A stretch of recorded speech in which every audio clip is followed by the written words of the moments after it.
Guys good evening. So guys, ये जो हमारे इनसाइट्स के डेली करंट अफेयर्स क्विज है, क्योंकि कल मैं नहीं लेके आ पाई थी। क्यों नहीं लेके आ पाई, रीज़न मैंने आपको कम्युनिटी पोस्ट पे बता दिया था। ये 22 अप्रैल के डेली करंट अफेयर्स की मतलब कि क्विज है। तो चलिए हम स्टार्ट करते हैं। पहला question, 69th constitutional amendment act किससे रिलेटेड है। देखो गाइस, अगर आपने पॉलिटी पढ़ी है तो आपको पता होगा कि 69th कॉन्स्टिट्यूशनल अमेंडमेंट एक्ट से क्या किया था। जो दिल्ली एनसीटी है, नेशनल कैपिटल ऑफ टेरिटरी, उसको हमने क्या किया था, एक representative form of government grant किया था। ठीक है, ये ही इसका करेक्ट आंसर है। इसके अलावा हम और ऑप्शंस देख लेते हैं। Granting statehood after Nagaland and Arunachal Pradesh. देखो इस हमने ये जो स्टेटहुड ग्रांट करी थी वो हमने 69 कॉन्स्टिट्यूशनल अमेंडमेंट एक्ट में नहीं की थी, 55th में की थी। बाकी अगर करेक्ट होगा तो आप मुझे बता देना। फाइन। इसके अलावा कोऑपरेटिव सोसाइटीज को जो हमने प्रोटेक्शन या कॉन्स्टिट्यूशनल स्टेटस दिया था वो हमने 97th अमेंडमेंट एक्ट में दी। ठीक है, सो यू शुड नो कि आपको अलग से भी पता होना चाहिए और हमने किसको कौन से अमेंडमेंट एक्ट में ऐड की गई है, स्पेशली जो इंपॉर्टेंट है। Disqualification on the grounds of defection. देखो इसमें तो हमने जब 10th अमेंडमेंट एक्ट भी मतलब कि 10th शेड्यूल भी ऐड किया था बाय 51st अमेंडमेंट एक्ट 1985। ठीक है, तो आई होप आपको समझ में आ गया। क्वेश्चन सिर्फ यही था कि 69th अमेंडमेंट एक्ट में हमने क्या किया था, उसमें हमने क्या किया था, we granted representative form of government for the NCT of Delhi. Fine. अब पढ़ते हैं अपना नेक्स्ट क्वेश्चन पे। इसमें वही लिखा है, आप पढ़ लेना। Consider the following statement, access to justice for the weaker section of society is a constitutional mandate to ensure fair treatment under the Indian legal system. देखो ये आपको पता है, मैंने डीपीएसपी पढ़ाए हुए हैं। अगर आपने कोर्स ज्वाइन किया होगा तो आपको पता होगा, नहीं तो अगर आपने खुद पढ़ा होगा तो आपको पता होगा डीपीएसपी में। ठीक है, तो अंडर आर्टिकल 339A ये कॉन्स्टिट्यूशनल क्या है, हमने मतलब कि मैंडेटरी किया हुआ है कि हमें क्या करना है, जो वीकर सेक्शन है, जो पुअर सेक्शन है, उसे मतलब कि पूरा लीगल सिस्टम का असेसमेंट बनाना है। फाइन।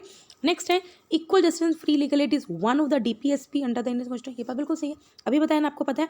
आर्टिकल 36 से लेकर आर्टिकल 51 तक कहाँ पे कवर होता है, डीपीएसपी में कवर होता है ना। तो ये बात बिल्कुल करेक्ट है। तो दोनों के दोनों स्टेटमेंट क्या है, बिल्कुल करेक्ट है। So correct answer is C. Fine. Next question हम पढ़ते हैं। Consider the following statement, more than 2/3 of the India's crude comes from the Gulf region. ये बिल्कुल करेक्ट है। हम डेली करंट अफेयर्स में जब भी हम ये पढ़ते हैं तो हम उसमें पढ़ते हैं कि इंडिया का जो मैक्सिमम क्रूड है कहाँ से आता है, गल्फ रीजन में आता है। India the top importer of the crude oil and products with exactly बिल्कुल।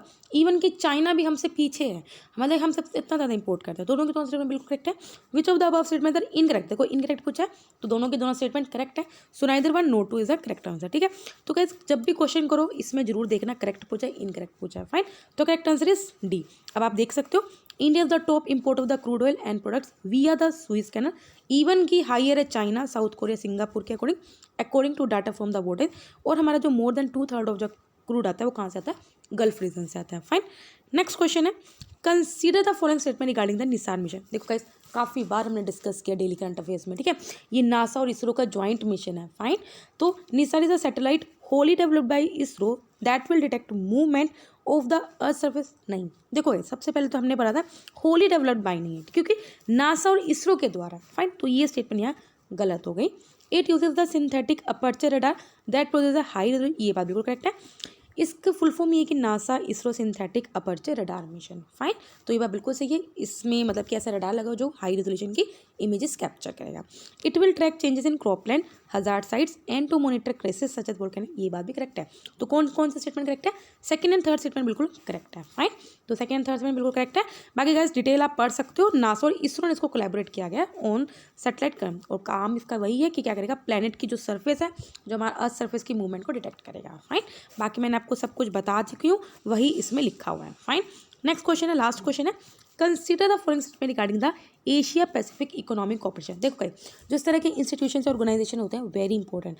फाइन, तो अगर आप डेली करंट अफेयर्स में पढ़ते हैं, क्विज में पढ़ते हैं, तो यहाँ पे आपको पता होना चाहिए ये हेड क्वार्टर कहाँ है इस पर्टिकुलर इंस्टीट्यूशन का, क्या काम है, कैसी बॉडी है, इंटर गवर्नमेंटल है या एनजीओ है, ये सब आपको थोड़ा पता होना चाहिए। Asia Pacific economic corporation is an inter governmental forum for Pacific rim member economics that promote free trade throughout the Asia Pacific region. ये बिल्कुल करेक्ट है।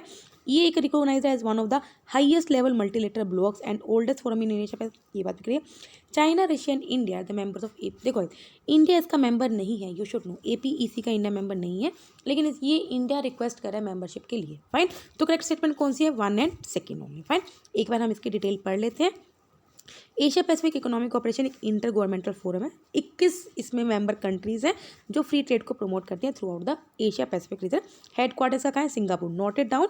ठीक है, तो ये इसका हेडक्वार्टर का है सिंगापुर में and it is recognise as one of the highest level multilateral blocks and oldest forum in the Asia Pacific region and exerts a significant global influence. ठीक है, इंडिया ने इसकी रिक्वेस्ट की हुई है मेंबरशिप के एपीसी में और इसकी मेंबरशिप को सपोर्ट भी किया किसने? USA, Japan, Australia, paper new. ठीक है, तो गाइस यहाँ पे मैं जो 22 अप्रैल के डेली करंट अफेयर्स क्विज थी वो कंप्लीट हो गया है। बाकी 23 की मैं जल्दी ही अपलोड कर दूंगी।